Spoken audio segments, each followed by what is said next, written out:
This student goes online to search for the easiest way to die. However, he finds an ad for a high-class taxi service with the slogan, "Don't die, take revenge. We will help you." The boy bursts into tears. He picks up the phone to contact the high-end taxi service. However, thinking that it is just a joke, he stops again. The next day, the boy struggles to go to school on one leg since the other is broken. However, when he sees the 3 bullies in the class who often bully him in school, he cannot dare to enter the classroom anymore. Instead, he turns around and leaves. When he goes to his mother's fish shop, he sees his mother working. She is both mute and deaf, and is struggling to invite customers to buy fish with her advertisement board. This scene makes the boy feel even sadder, and he no longer knew who to turn to. He decides to call the taxi service he has just found last night. The person who picks up this phone call is Sung Chul, the director of the taxi service. He immediately assigns this task to the driver. The taxi driver drives the taxi to meet the customer boy.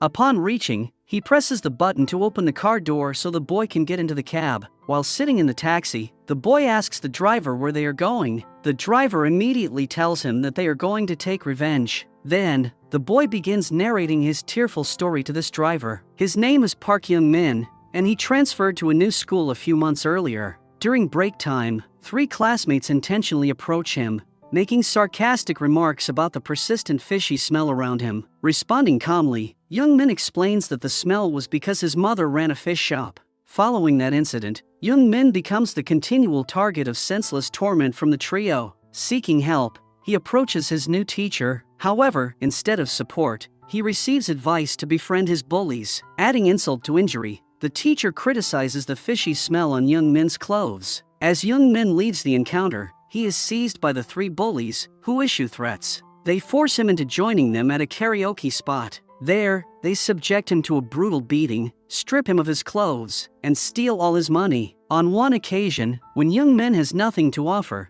the boys shove him onto the road. As he falls on the road, a guy in the group runs his bike over Young Min's leg to make it look like an accident. They did that to get compensation from insurance the next day. This time, Young Min decides to fight back. He reports the incident to the police. However, instead of solving the case, the police officer only assigns the responsibility to the school violence committee. He then tells Young Min to go home and wait for the committee to take action. Young Min returns home only to see the bullies having dinner with his mother. They have arrived to give Young Min a warning. They even threaten to stab his mother, leaving him with no other option but to stay silent. When the principal inquires about Young Min's injury in the committee meeting, he hesitates. He claims he tripped while playing, concealing the truth out of fear of the bullies. Despite his attempt to shield himself from reality, his mother senses something amiss and encourages him to speak up. However, Young Min remains tight-lipped. After the bullies apologize for playing recklessly, the principal advises Young Min against taking the matter beyond the school premises. Returning to the present, the driver hands Young Min an envelope before dropping him off at a game station. Inside, he discovers instructions detailing the game number. As Young Min starts playing, a fairy within the game explains the rules. While the company works on his request, the taxi meter keeps running. He'll settle the fare once the task is completed. Depending on the circumstances, additional charges might apply. Lastly, Young Min is requested not to disclose the taxi game to anyone else. Unable to choose what he should do, Young Min decides to leave the place. However, rethinking how the bullies mistreated him, he presses the yes button and gives his consent to take revenge. In the underground basement, the taxi service team listens to his story. Sung Chul remarks that it might not be a big case for them, but for Young Min, it is a matter of life or death. The team member, Go-eun, begins her research and learns about one of the bullies, Sun Tae. His father donates money to the school, allowing him to do whatever he wants. The photographs of the bullies are printed out, after which Sung Chul briefs his team on the project. Though the perpetrators are all minor, it doesn't make their crimes any lighter, so they must carry out the task like any other. The taxi driver, Dogi, activates his meter and heads to a restaurant, initiating the next phase of the operation. There, he intentionally grabs someone else's food and mixes something in it. The food turns out to be that of Young Min's teacher. Dogi apologizes and gives him back his platter. The teacher falls ill because of the mixture, allowing Dogi to apply to the same school as a substitute teacher. Grateful for the timely help, the principal welcomes Dogi and assigns him to teach math, a subject he's not confident in. Upon introduction to the class, Do-gi starts the routine by taking attendance. As predicted, Sung-tae disrupts the class, leading with a casual remark about the pleasant weather outside. After the class, two other bullies, Hyung-sik and Hak-soo, throw empty cans at Do-gi and ask him for a favor. One of them asks Do-gi if he has a cigarette, to which Do-gi responds how a student can ask his teacher such a question. Sung-tae intervenes and begins ridiculing Do-gi, saying he is just a part-time worker, not their teacher. To teach Do-gi a lesson, he slaps his friend and then starts shouting that the new teacher has hit him. Acting along, Do-gi tries to calm them down. However, Sung-tae's behavior worsens, and he grabs Do-gi's wallet and steals his money. With the money, the trio flees from the area, leaving Do-gi frustrated. Sharing his experience with Go-eun, Do-gi expresses feeling mugged. However, Go-eun playfully mocks him, highlighting that his own students mugged him. Later that day, Sung-tae orders Hak-soo to get some goodies as he plans to impress some girls. Following orders, Hak-soo approaches an elderly woman, offering money in exchange for a favor. As minors, they're unable to purchase cigarettes, so they exploit the older woman's assistance. However, instead of fulfilling their promise of payment, Hak-soo hands over his leftover ramen soup and swiftly departs. The trio heads to a club to spend time with their girlfriends. Sung-tae pulls out the stolen cigarettes, reveling in the moment. Go-eun observes their activities through a hidden camera pan installed by Do-gi. Curious, Go-eun questions how they can enjoy with ill-gotten money. Do-gi explains the gradual descent of seemingly ordinary teenage boys into a darker path. While the trio enjoys their time,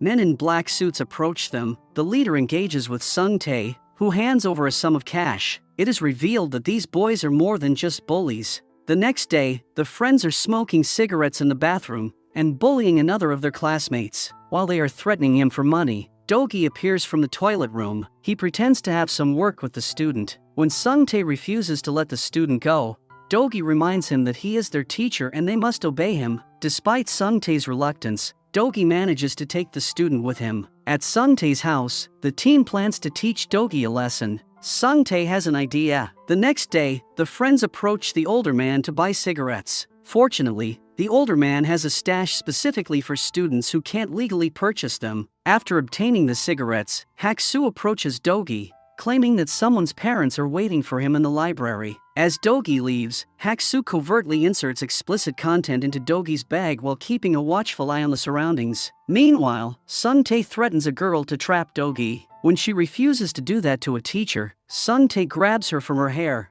and warns her of the consequences of her disobedience. A few moments later, Do-gi enters the library and begins finding the parents. However, he couldn't find anyone. Meanwhile, the girl removes her sweater and leaves the library, acting like a victim, shouting at the top of her lungs. She draws everyone's attention. When the female teacher asks what has happened to her, the girl accuses Do-gi of having her nude photographs in his bag. Sung-tae is standing there laughing as he sees his plan working. The female teacher takes the girl with her, seeing Do-gi as the culprit. On the other hand, the principal receives a call from an unknown number and learns about the incident. He is shocked and infuriated to hear this. While the female teacher is taking the girl to inspect Do-gi's bag, she insults Do-gi. She says she will ensure Do-gi won't get to teach again. On his way to the teacher's room, Do-gi winks at Sung-tae, adding to the complexity of the situation. Everyone is called to the classroom, where the principal rebukes Do-gi for letting something wrong happen during his supervision. When asked where is Sung-tae's seat, Do-gi points it out. Infuriated, the principal dashes towards Sung-tae's seat and begins unloading his bag. Inside, he finds the dirty magazines and pictures of the girl. Now, Sung-tae is portrayed as the culprit. The female teacher asks the girl what happened in the library, to which the girl responds that there was a bug in her clothes. As the teacher bursts out in rage at the girl, we see Do-gi smiling at Sung-tae. A flashback shows how the magazine ended up in Sung-tae's bag. It turns out that when Hak-soo came up to Do-gi to call him in the library, something happened beyond Hak-soo's imagination. His actions were being recorded by the camera pen Do-gi had left on his desk. As he was putting magazine, he was being watched by Go-eun. She took matters into her own hands and entered the school wearing a uniform. Pretending to be a student, she went to the teacher's room and stole the magazine from Do-gi's bag. After carefully putting that magazine in Sung-tae's bag, she called the principal and informed him about the pictures. As the truth comes out, the female teacher apologizes to Do-gi, who now fake cries to gather her sympathies. After getting rebuked by the teacher and the principal, Sung Tae held his friend responsible for the incident. He accuses his friend of deliberately making a fool out of him. As he starts beating the boy, Hak-soo steps in and instructs him to calm down. However, Sung Tae gets infuriated and holds Hak-soo by the neck, warning him not to intervene in his matters. As the trio leaves the school, they witness 2 police officers finding the bag of cigarettes and arresting the older man. It turns out that the old man was selling marijuana. When questioned by the police about the sale of cigarettes, the old man identifies the bullies as the buyers. Before the police could catch them, they managed to flee from the scene. The old man is arrested, and to avoid the same fate, the boys dig the ground and bury the cigarettes there. The next day, Sung Tae addresses the class and threatens them, saying if anyone talks to the teacher, he will kill them. The class starts, and Dogi says good morning to everyone, but nobody answers him. Seeing Sung Tae is playing games, Dogi requests him not to do that in the classroom. However, Sung Tae keeps provoking Dogi, even frustrating him so he can show violence. Hak-soo keeps recording in order to catch the perfect moment when Dogi's rage gets out of control. It will help them get rid of Dogi easily. Realizing Sung Tae's game, Dogi announces that they won't study today but will be watching some videos. To everyone's shock, Dogi plays the video of the 3 bullies burying marijuana on the mountain. As the trio is shocked to see the video, Dogi turns off the TV, saying it was a mistake. After the school ends, the bullies ask Dogi about the video. Dogi responds that he went to the mountain to capture the beautiful view and found them burying the cigarette, so he videotaped them. The boys keep explaining that they don't smoke weed. Dogi keeps playing along and assures them he won't reveal their secret to anyone. Later, the bullies head to the mountain and begin digging the ground, but they cannot find weed anywhere. At that moment, Sung Tae receives a call from Dogi, who reveals that he handed the weed to the police. He asserts his responsibility as a citizen, yet Dogi reassures Sung Tae that he didn't disclose any information regarding him. As Dogi persistently taunts Sung Tae with a mix of sweetness and underlying negativity, Sung Tae finds himself feeling helpless in the face of the situation. The next day, Dogi continues to irritate Sung Tae, demanding that he bring food for him. When Sung Tae declines, Dogi uses the previous weed incident as leverage, threatening to expose him if he doesn't comply. Fearing the consequences, Sung Tae reluctantly does whatever Dogi asks. To add to Sung Tae's frustration, Dogi even instructs him to keep the change for himself, further fueling his anger. The trio searches on the internet and finds that having weed is illegal, and they can end up in jail for 5 years. Scared to spend their lives in prison, Sung Tae calls Dogi and gives him death threats. As the trio returns home, they are shocked to see Dogi playing games with Sung Tae's father. Sung Tae is scared about getting exposed in front of his father. Later, Dogi enters Sung Tae's room and makes himself comfortable on the bed. He then asks the trio for money, 1.5 million each. If they tell anyone about it, Dogi threatens to inform the cops about the weed possession. Sung Tae agrees to fulfill his demand, but he puts a condition: he will decide date and time. After Dogi leaves, Sung Tae calls someone for help. In the afternoon,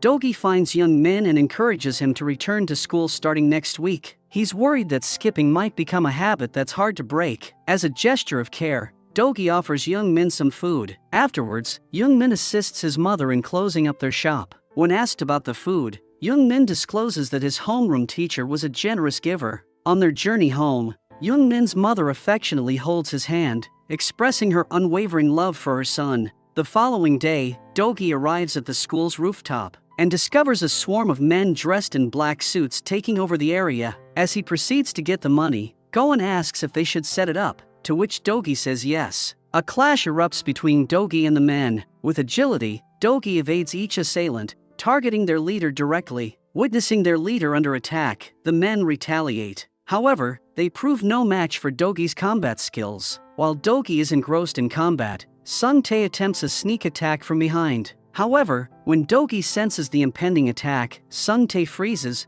unable to make a move. Dogi continues to showcase his extraordinary prowess, swiftly neutralizing every thug in his path. When a thug tries to attack him with a flower pot, Dogi swiftly leaps, shattering the pot in midair. The trio stands stunned by Dogi's unforeseen abilities. After clearing the area of the men, Dogi shifts his focus to Sung Tae. As Dogi proceeds towards him, Sung Tae takes a step back. However, soon there is no place for him to move back. Dogi tells him that he cannot gather the courage to jump, but still, he pushes the people and hurts them. With that said, Dogi kicks him, sending Sung-tae off the rooftop. As he focuses his attention on the other boys, they begin apologizing, begging Dogi to spare their lives. Because of the fear, they even pee their pants. When Dogi brings up Youngmin's name, the duo was stunned. The next thing we know, they surrender themselves to the police, telling the officer how they bullied their friends. They urge the officer to lock them up as they don't want to end up like Sung-tae. It seems like Dogi has taught them a good lesson, and they won't threaten, bully or beat anyone ever again. Later, Dogi enters a bakery shop where he has kept someone. That someone is none other than Sung-tae. It turns out that when Goen asks Dogi to set something up, she was talking about the giant inflatable bed. After he said yes, two of the team members, Kyung-gu and Jin-ian, inflated the bed. When Seung-tae fell, he landed straight on the bed. Because of the fear, he went unconscious. Dogi contacts the gangster Sung-tae, whom he encountered on the rooftop, and lets him have a conversation with Sung-tae. Instead of assistance, the man issues a warning, advising Sung-tae not to contact him again and to listen to his teacher. Sung-tae's shock deepens upon hearing Youngmin's name. Dogi informs him that everything he eats is on Youngmin, but anything he can't finish, he'll have to pay for. Furthermore, each pastry will cost him an amount equal to compensating Youngmin for all the physical and emotional harm he caused. Sung-tae apologizes, saying that he doesn't have any money. This is when Dogi reveals that he has found a job for him. By working there, Sung-tae can quickly settle his debts. Then, Dogi warns Sung-tae that if he tries to escape, he'll catch him and make him cough up 10 times more. Confused about his situation, Sung-tae receives advice from Dogi to recall the emotions of the students he once bullied. What he's going through now is payback. To mark this fresh start, Dogi grabs a cake, lights it, and celebrates Sung-tae's new beginning. Afterwards, Dogi meets Youngmin, handing him the receipt for the deluxe taxi service. When Youngmin expresses concern over the high cost, Dogi advises him to pay whatever he can monthly. It will make him even stronger. Grateful for Dogi's guidance, Youngmin thanks him and exits the taxi. Meanwhile, Sung-chul approaches Youngmin's mother, revealing that his organization has awarded Youngmin a scholarship. Upon graduation and college entry, the firm will cover his fees and expenses. Overwhelmed with emotion, Youngmin's mother repeatedly thanks Sung-chul for this generous scholarship. With Youngmin's life returning to normal and a brighter future ahead, he returns to school. In his taxi, Dogi keeps an eye out, ensuring everything's okay. Just like that, the deluxe taxi keeps playing a crucial role in helping people seek revenge and reclaim their lives. Meanwhile, we see a woman named Maria crying. She is injured, and it seems like she is ready to end her life. As she stands on the other side of the railing, her slipper falls into the river, scaring her even more. She keeps crying while saying that she doesn't want to die. Just then, her eyes are laid on the deluxe taxi service ad, saying, "Don't die, take revenge." Maria calls the number, and Dogi arrives to pick her up soon. Maria asks him where they are going, to which Dogi responds that they are going to take revenge. He then turns on the audio recorder and asks Maria what has happened to her. A flashback shows that Maria is an orphan and is intellectually disabled. It means she is 18 years old, but her mental age is around 1st to 2nd grade. As she was old enough to find a job, she bid farewell to her friends who had pitched in to buy a goodbye gift for her. Soon, a social worker picks her up from the church and informs her about her new job. She will be working in a factory and dealing with computer work. Maria is really excited as she always dreamed about doing a job to buy gifts for her friends. Approaching there, she signed a contract that she didn't read. At first, everything went well. Even the manager, Jong-gun, was very polite and understanding with her. Maria even shared with him how skilled she was in Excel. After the meeting ended, the social worker left the factory. Jong-gun showed Maria around, and after the tour, ordered her to descale the fish. Confused, Maria said that her work is related to computers. Still polite, Jong-gun assured her that he would give her computer work after that. However, Maria denied, saying that she was afraid of fish. Just then, the factory owner, Ju-chan, arrived. Upon hearing that Maria wasn't ready to work, he grabbed her from hair and submerged her head in the fish water. He then asked her if she was still afraid of fish. He then slapped Maria really hard, knocking her to the ground. He doesn't stop there. He begins hitting Maria with random objects. They intensify their torture by putting Maria in a drum with a freezing temperature. To decrease the temperature further,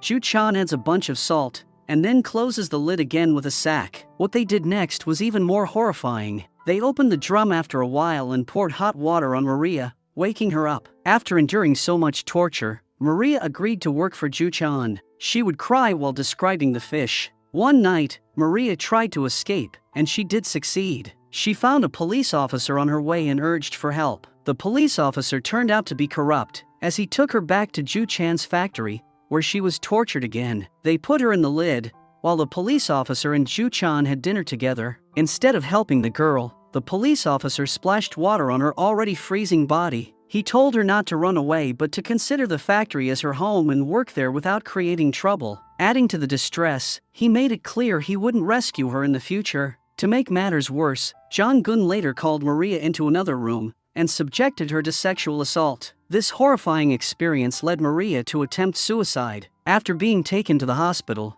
she managed to escape and headed to a bridge with the intention of taking her own life once again. In the present day, Dogi drops her off at the game station and rides away. With the instructions in her hand, Maria begins playing the game. The screen shows if she wants to take revenge on the manager and the boss. Maria presses the revenge button, allowing all the team members to get the message that there is a mission ahead. They immediately leave their work and arrive at the underground area to discuss the mission. Kyung-gu requests Goen to change their pager as it seems old, and he wants to switch to a smartphone. However, Goen responds that smartphones are a bit risky, so they must stick to the pager. Soon, the team gathers to listen to Maria's story. Sung-chul pins the photographs of Ju-chan and Jong-gun to the board. He tells the team how the duo is known as a hard-working businessman in the community. They are helped by the police officer. That's why it is easier for them to cover up their crimes. Hearing her heart-wrenching story, Goen decides that they should immediately expose those businessmen.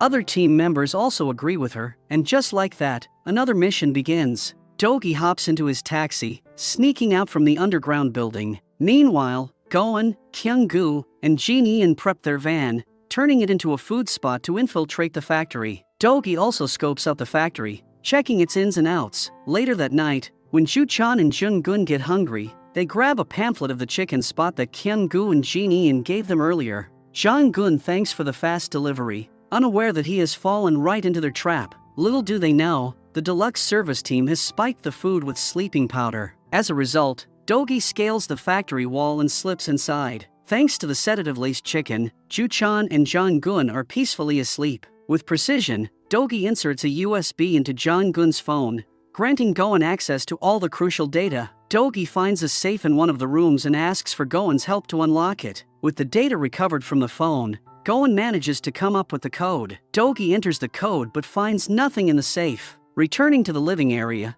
Dogi picks up Jong-gun's phone only to find wrongly taken photographs of Maria. The discovery fuels Dogi's desire for revenge on her behalf even more. The next day, Dogi takes on the guise of a customer, entering the factory grounds. While he is exploring, Ju-chan intercepts him and inquires about his arrival. Sporting an innocent smile, Dogi claims to be in search of seafood. Guiding him to his office, Ju-chan offers coffee. Soon, Jong-gun joins, and they talk business. In the conversation, Dogi expresses interest in purchasing 50 drums of seafood. To prove his credibility, he unveils his briefcase, displaying the money at his disposal. Spotting the cash, the greed of the duo kicks in, prompting them to propose a deal. For 50 drums in 2 days, Dogi must make a 50% advance payment. Accepting the terms, Dogi seals the agreement with a signature. Unaware of the impending twist, Ju-chan and Jong-gun enthusiastically confirm the order. Unfortunately, half of the drums turn out to be infested with maggots. Ju-chan assigns Jong-gun the task of sorting and dispatching these tainted drums to schools and the military. Furthermore, it's revealed that they're importing this fish internationally, rebranding it domestically with a Made in Korea label to inflate profits. Kyung-gu and Jin-Ian manage to hear their conversation, allowing them to learn about their deceit. Later on, Jong-gun vents to the insurance worker, Jung-suk, about Maria. He insists on bringing someone less likely to escape. His comments displease Jung-suk, and she advises Jong-gun not to be overly selective. Ju-chan steps in, reminding her that if she's claiming 15% of their profits, she needs to execute her role efficiently. During their discussion about Maria, Jung-suk disclosed that Maria had contacted her once before and that she might contact her again. She asserts that as soon as she pinpoints Maria's whereabouts, she'll inform Ju-chan additionally, even in the event of Maria's demise. there's a 400 million insurance policy with Ju-chan as the beneficiary. In both scenarios, they stand to benefit. Unknown to them, their entire conversation is overheard by the deluxe service team, courtesy of the bug discreetly installed by Dogi. Goen reveals that Jung-suk has enrolled Maria in 10 insurance programs. Half of her monthly wage was used to pay her plans. Maria wasn't aware of this as she never got paid. Pretending to be a customer, Sung-chul visits the insurance company and asks to meet Jung-suk.